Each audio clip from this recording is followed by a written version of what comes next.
Coucou toi, j'espère que tu vas bien, je suis ravie de te retrouver dans cette nouvelle vidéo. Aujourd'hui on se retrouve dans une journée dans mon assiette. Vous me l'avez beaucoup demandé sur Instagram et dans mon ancienne vidéo. D'ailleurs si tu ne me suis pas sur Instagram, je t'invite à me rejoindre, mon nom il est juste ici. N'hésite pas à t'abonner à ma chaîne en cliquant sur le petit bouton s'abonner juste en dessous de la vidéo. Cette journée dans mon assiette est un peu spéciale et différente face aux autres parce que comme je vous l'ai dit dans une ancienne vidéo, j'effectue le jeûne intermittent depuis maintenant 6 mois, ce qui veut dire que je ne prends plus de petit déjeuner depuis maintenant 6 mois. Si jamais tu ne sais pas ce qu'est le jeûne intermittent, j'ai fait une vidéo où j'explique clairement ce que c'est et mon parcours. Je te la mets juste ici dans le i, n'hésite pas à aller la regarder. Vous embarquez avec moi dans cette journée alimentaire. Ma journée commence à 8 h du matin avec un bon café bien noir, donc sans sucre et sans lait afin de ne pas rompre le jeûne.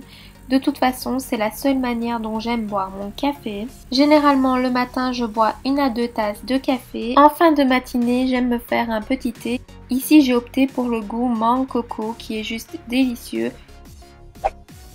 Comme j'avais pris mon dernier repas la veille à 21 h 30, j'ai commencé ma journée alimentaire à 13 h 30 avec un curry de lentilles corail accompagné de riz basmati. Ce repas est super rapide, simple et délicieux et surtout hyper réconfortant pour cette période où il fait de plus en plus froid. Voici les ingrédients pour une personne. 100 g de lentilles corail, une échalote, un demi-poivron, une gousse d'ail, 2 cuillères à soupe d'huile d'olive, 100 g de sauce tomate, une cuillère à soupe de crème soja, une cuillère à soupe de bouillon de légumes et une pincée de curry en poudre. Dans une poêle, versez l'huile végétale de votre choix. Ici, j'ai pris de l'huile d'olive extra vierge. Rajoutez le poivron coupé en dés, mélangez et laissez cuire. Une fois que les poivrons cuisent, on peut rajouter l'échalote coupée en dés. On mélange à nouveau et on laisse de nouveau cuire. Ensuite, on rajoute les lentilles corail préalablement rincées, que l'on mélange à la préparation et que l'on cuit comme un risotto en rajoutant de l'eau tiède mélangée avec du bouillon de légumes. On n'oublie pas de rajouter le curry qui va donner un goût délicieux à ce plat et on sale et on poivre selon les goûts de chacun. Mélangez et laissez cuire une vingtaine de minutes en rajoutant du bouillon de légumes à chaque fois que l'eau s'évapore.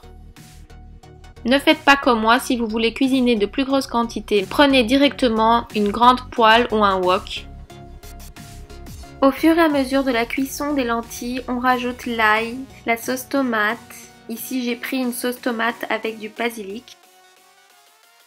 Vous pouvez rajouter en fin de cuisson de la crème soja ou de la crème fraîche. Ici, j'ai opté pour de la crème soja qui est beaucoup plus faible en acides gras saturés.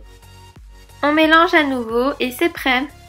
Comme vous pouvez le voir, je préfère consommer mes lentilles al dente. J'ai accompagné mes lentilles avec du riz basmati et ce repas fut vraiment délicieux et hyper sain.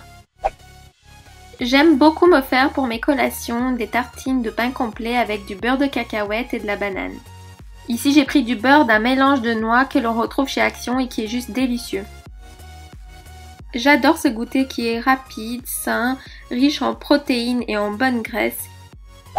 Ce soir-là, j'étais très fatiguée après ma séance de sport et j'avais vraiment la flemme de cuisiner. Je me suis donc fait un bowl cake salé. Ce repas est super rapide à préparer, sain et délicieux. Pour refaire ce bowl cake à la maison, il vous faudra 50 à 60 g de flocons d'avoine, un œuf, une cuillère à café de levure chimique, une demi-tomate, une demi-mozzarella, quelques olives, 2 cuillères à soupe de sauce tomate et une cuillère à soupe de crème soja. On commence par mélanger l'œuf avec les flocons d'avoine. On rajoute la levure chimique, le poivre et le sel et on mélange. Ensuite, on rajoute la sauce tomate et la crème soja et on mélange à nouveau. Enfin, on rajoute la tomate, la mozzarella et les olives et ensuite on mélange une dernière fois. On fait cuire au four à micro-ondes pendant 2 à 3 minutes. Une fois le bol cake cuit, on racle les bords à l'aide d'une maryse et on le transvase dans une assiette en faisant attention à ne pas se brûler. J'ai accompagné ce repas de chou-fleur et de tomates cerises. J'aurais bien aimé rajouter du guacamole mais je n'avais plus d'avocat sous la main. Je vous conseille vraiment de tester cette recette, elle est hyper rapide, c'est un repas sain et en plus il vous faut que 3 ingrédients indispensables, des œufs, des flocons d'avoine et de la levure chimique. Le reste vous faites vraiment en fonction de ce que vous avez dans le frigo. Et enfin, pour bien finir la journée, je me suis fait une bonne tisane que j'ai accompagnée de chocolat noir 70% cacao. J'espère que cette vidéo t'a plu. Si c'est le cas, n'hésite pas à t'abonner à ma chaîne et à liker la vidéo. Si tu veux d'autres journées dans mon assiette sur ma chaîne, dis-le moi en commentaire. On se retrouve dans une prochaine vidéo. À bientôt!